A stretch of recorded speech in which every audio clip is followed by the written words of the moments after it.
Échale salsa. Dale picante. Échale salsa, dale picante. Échale salsa, dale picante. Échale salsa, dale picante.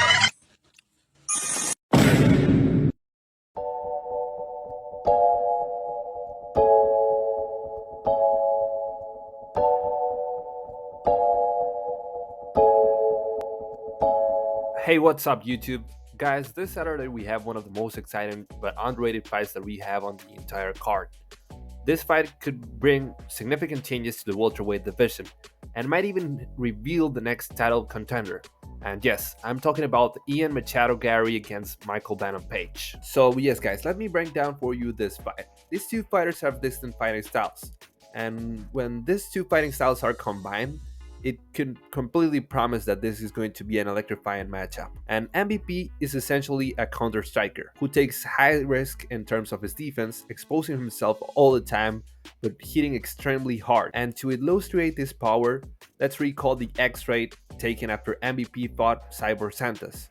And he completely shattered Santos' skull, causing severe damage to Santos. And MVP has 13 KOs on his MMA career, and this is showcasing a variety of attacks like flying knees, punches, leg kicks, tornado kicks. And in the other side, we have this guy, the guy himself, Ian Machado Garry. A funny thing about this name, Machado. This guy changed his last name to match with the last name of her wife because she divorced with a guy with last name Machado, and she didn't want it to change that. So yes, this tells us a lot of things about Ian Garry. And it's not like he does not know this or he evades these things. He knows, and he actually likes this shit. So he has been called out for a lot of fighters about the situation with his wife, including Colby Covington or Sean Strickland. And Strickland specifically said, "Guys, I never talk about anybody's spouses, but this shit ain't right. It ain't fucking right. I gotta talk about it." Ian Garry, I remember when I met you, dude. It was in New York. You were this fine ass girl. She had the little nipple coverings. We all fucking seen it, right? Everybody fucking seen it. But I remember thinking to myself, there ain't something right about that girl. There's something about that woman that ain't fucking right. The way she walked, the way she looked, the way she talked, I knew it.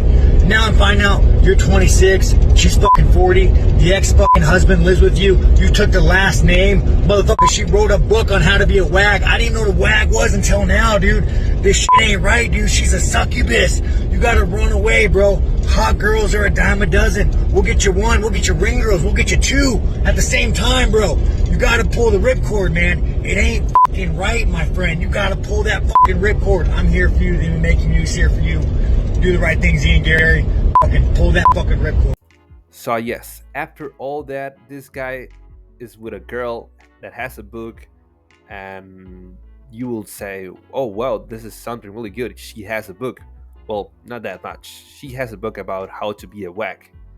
And for those who doesn't know about what a wag is, it's basically a gold digger, but for people that are in sports. And she explains basically how to pick up gym pros that are successful, and also how to depend on them economically. So yeah, this tells us a lot about this person.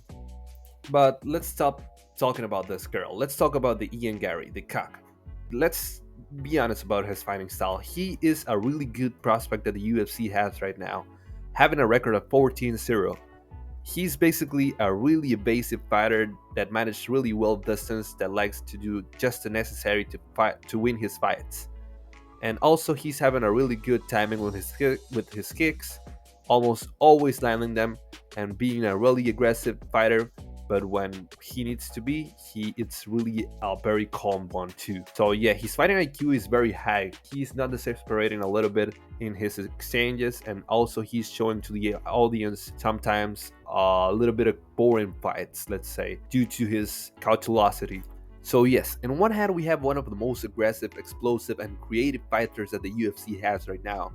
And in the other one, we have a fighter that always is patient, evasive, and smart to trade. And for me, this fight could be put like the classic dilemma that what happened when you put an unstoppable force against a movable object. And we know that that's not possible and things like that, but for me, I'm more in the side where the unstoppable force is going to KO the Ian Garry cock. I meant the unmovable object. So yes, guys, that's my take. What do you guys think about this situation, this fight? Share, subscribe to the channel. Please subscribe. We need 1,000 subscribers to get the money, my channel. Big checks, big money. Let's go, Dana White. Everybody on the social media, follow me. Ask for the money. Brother, please follow and subscribe to the channel. Have a great day and take care.